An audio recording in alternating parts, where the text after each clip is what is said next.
Oi pessoal, tudo bom? Eu me chamo Georgia, sou integrante do PET Engenharia Civil UNB e estou aqui hoje para a nossa segunda aula do primeiro módulo de Mecânica dos Sólidos 1. Se você ainda não viu a primeira aula, eu vou deixar linkado nos cards, mas também tem na playlist no nosso canal, então não esquece de conferir e depois você volta aqui para ver a nossa segunda aula. Bom, a gente vai falar de equilíbrio de corpo rígido. E a aula vai ser toda baseada no livro Estática, Mecânica para Engenharia do Hibbeler, da 14ª edição, lançado pela editora Pearson. Então, lembre-se que qualquer dúvida você pode consultar o material, que foi de lá que tiramos o conteúdo para essa aula. Bom, nessa aula nós vamos abordar condições de equilíbrio e apoios. E no final nós vamos fazer um exercício relacionando esses dois conteúdos.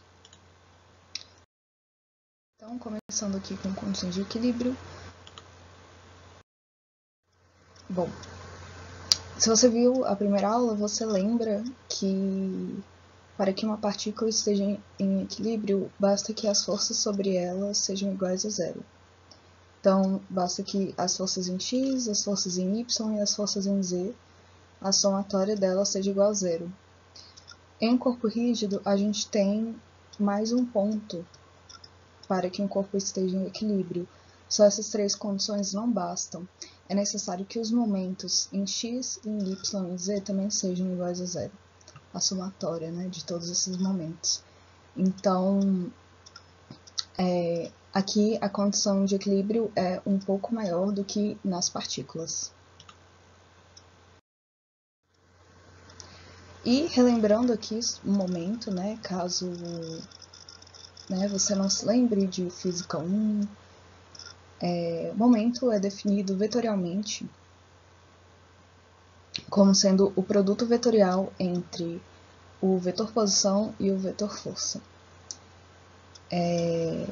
E aí, produto vetorial, né? Relembrando aqui, você pode fazer pelo determinante, você coloca IJK em cima, as coordenadas x, y e z do vetor posição e depois as coordenadas x, y e z do vetor força. É importante seguir essa ordem para que o seu vetor saia na direção correta, né? E a direção é dada justamente pela regra da mão direita, também relembrando vocês aqui. Então, seu vetor posição está em x e o seu vetor força está em y, o seu vetor momento vai estar positivo no eixo z. Escalarmente, esse valor do momento vai ser dado pela distância do ponto de aplicação da força até o ponto que você quer analisar, multiplicado pelo módulo da força, vezes o seno do ângulo entre a força e o vetor posição, digamos assim. Em geral, se a sua força for perpendicular a essa distância, como é o caso dessa imagem, esse seno de 90 vai ser igual a 1, então vai ser basicamente multiplicar a distância pela força.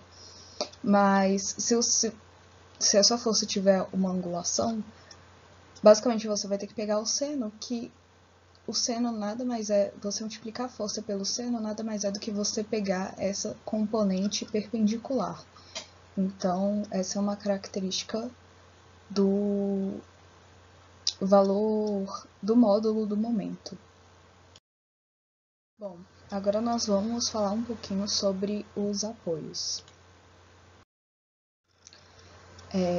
Quando a gente fala de uma análise estática, né, no plano, a gente tem três tipos de apoio principais: apoios de primeiro gênero, apoios de segundo gênero e apoios de terceiro gênero. Apoios de primeiro gênero, como mostra nessa primeira imagem, são apoios que impedem o movimento em apenas uma direção. Nesse caso aqui, está impedindo apenas na direção y, mas ele permite tanto o movimento na direção x quanto a rotação, né? Já apoios de segundo gênero restringem o movimento em duas direções. nesse caso, está restringindo na direção X e na direção Y, só que esse tipo de apoio permite a rotação, né? Geralmente também esse apoio é chamado de rótula. Já os apoios de terceiro gênero, como este aqui, da terceira imagem, eles vão impedir o movimento em duas direções e vai impedir a rotação também. Então aqui ele impediu a rotação, impediu o movimento em Y e em X e impediu essa rotação aqui, que seria em torno do eixo Z, né, que é o que está saindo aí da tela. Esse tipo de apoio também é chamado de engaste. E aí nós temos graus de estaticidade de uma estrutura, que vai depender justamente dos tipos de apoio nos quais ela está se apoiando. Bom, a classificação estática pode ser dada de duas maneiras. A primeira delas é usando essas duas formulinhas. L igual a 2N mais 3C, onde N é o número de nós. O número de nós é onde você tem um apoio ou onde uma... É porque aqui a gente está lidando com vigas, mas no caso de pórticos, onde tem uma mudança de direção ou quando a gente tem uma treliça, é onde tem um encontro de duas barras. C é o número de chapas. Aqui no caso de vigas, nós não temos chapas, esse número vai ser 0.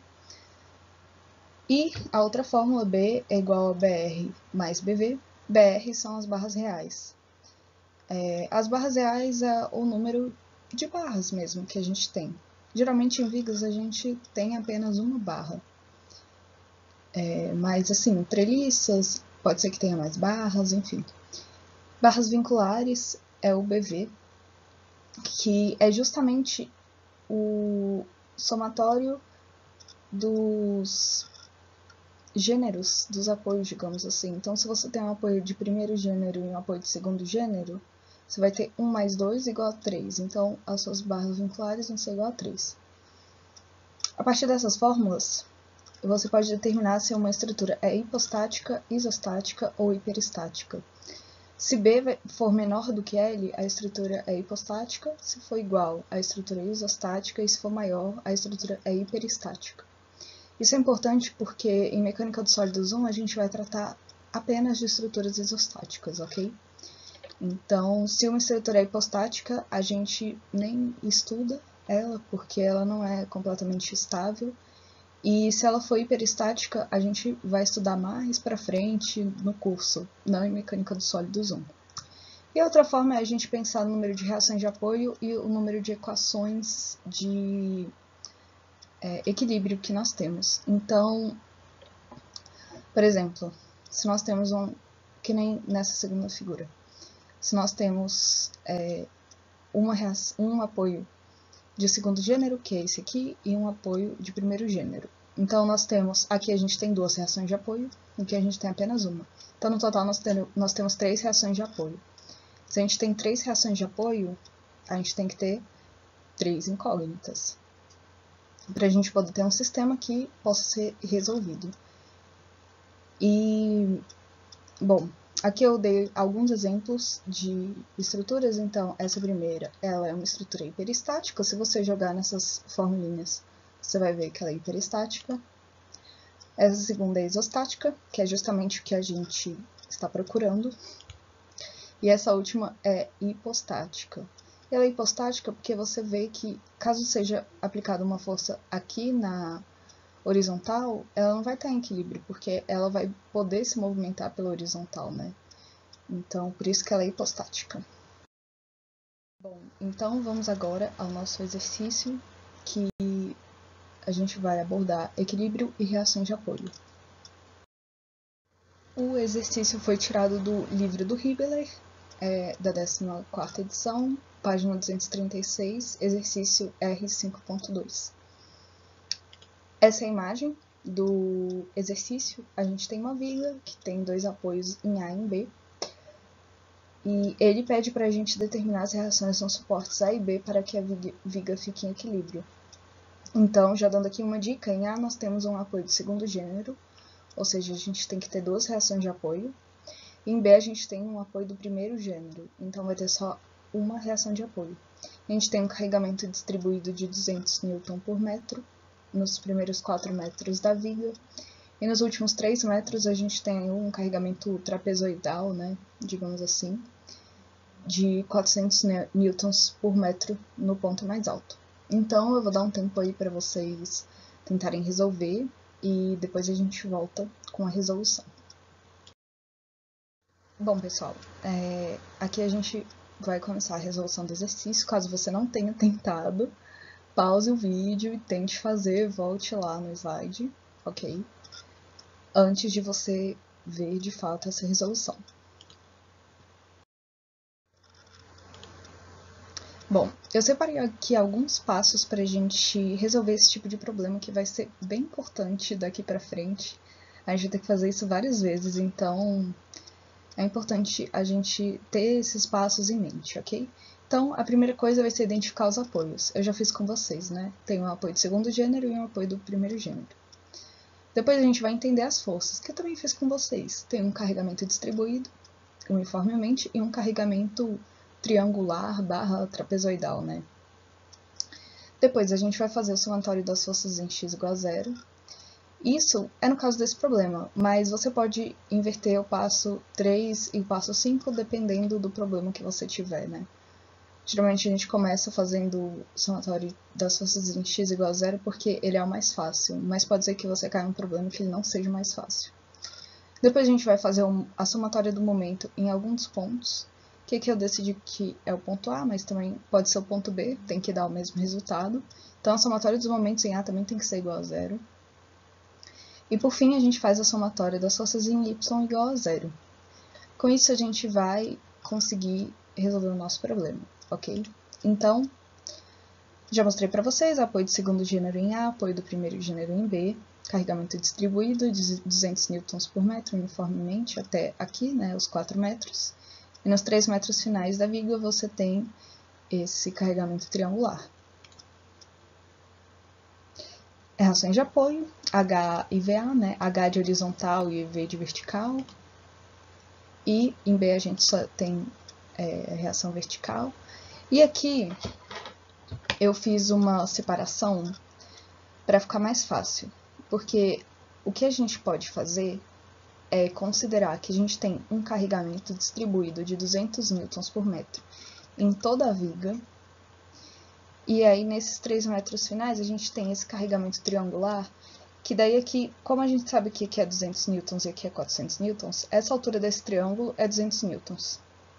Então aqui a gente teria, além desse carregamento distribuído de 200 newtons, a gente ainda teria um carregamento triangular, que o ponto máximo é 200 newtons e o ponto mínimo é 0 newtons por metro.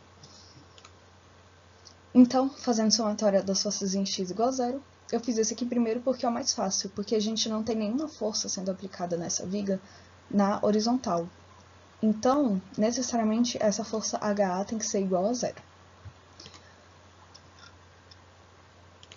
Agora, fazendo os momentos em A.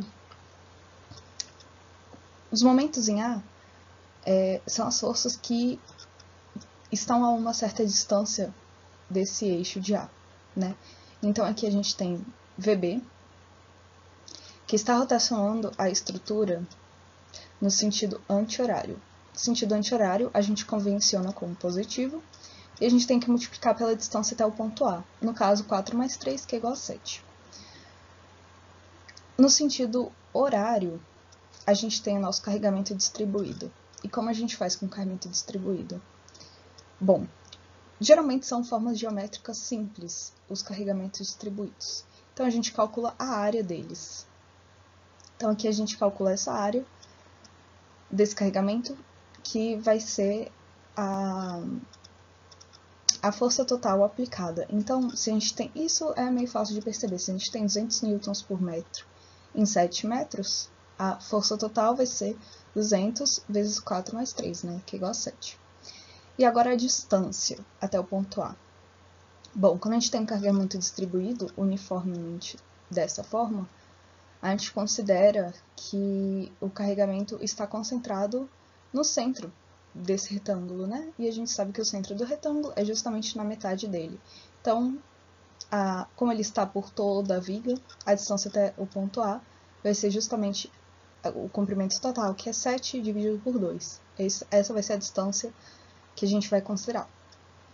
Já para o triângulo, como eu disse, a alturinha dele é 2 e a base dele é igual a 3. Então, a área dele vai ser 3 vezes 200 sobre 2, porque é um triângulo, né? Área do triângulo, base vezes altura sobre 2.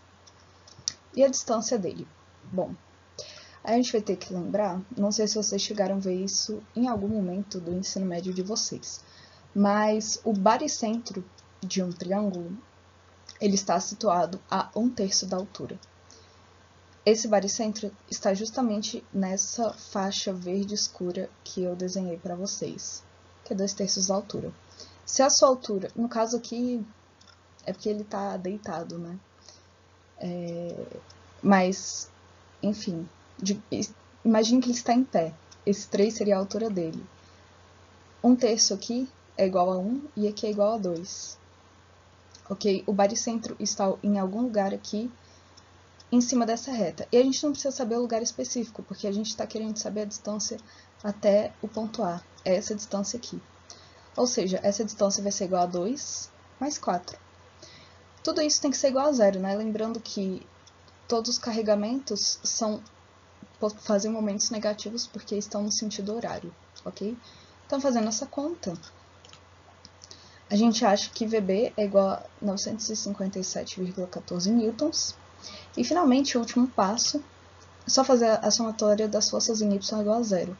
Então, VA mais VB, que são os valores positivos, tem que ser iguais aos valores negativos, né? Que estão para baixo. Então, VA mais VB é igual a 200 vezes 7, que a gente já viu aqui, que era a área, mais 200 vezes 3 sobre 2, que é a outra área. Fazendo isso e substituindo VB aqui, a gente encontra que VA é igual a 742,86 newtons, finalizando o nosso problema. Aqui eu deixei uma lista de exercícios sugeridos para vocês. Esses primeiros são em 2 dimensões como esse, mas existem exercícios em 3 dimensões também. E todos esses são no capítulo 5 do Hibbeler. Muito obrigada pela atenção. Deixa um like se você gostou. Caso você tenha alguma dúvida, deixe um comentário. Pode mandar um e-mail também nesse endereço. Nos siga nas nossas redes sociais, no Instagram, @petenqnb. E é isso, muito obrigada. Espero que tenham gostado.